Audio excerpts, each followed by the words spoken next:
বৃহস্পতিবার বিকেলে বাণিজ্য মন্ত্রণালয়ের সম্মেলন কক্ষে পাকিস্তানের বাণিজ্যমন্ত্রী জামকামাল খানের সঙ্গে সচিবালয়ে দ্বিপাক্ষিক বৈঠক শেষে সংবাদ সম্মেলন করেন বাণিজ্য উপদেষ্টা শেখ বশির উদ্দিন।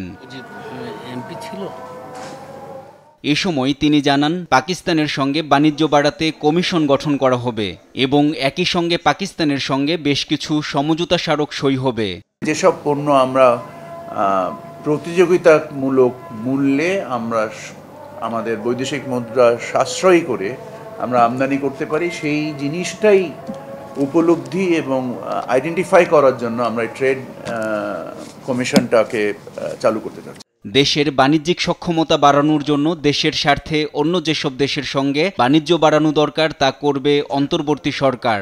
আমার কাজ হচ্ছে বাণিজ্যের সক্ষমতা তৈরি করা দেশের স্বার্থে। আমি বাংলাদেশের স্বার্থে কাজ করি। আমরা সবার দিকে ঝুঁকছি, আমরা যুক্তরাষ্ট্রের দিকে ঝুঁকছি, আমরা ভারত থেকে পেঁয়াজ আমদানি করছি। আমাদের যেখানে দেশের স্বার্থ জড়িত আমরা সেখানে তার দিকেই ঝুঁকছি। আমাদের সর্বাগ্রে বাংলাদেশ।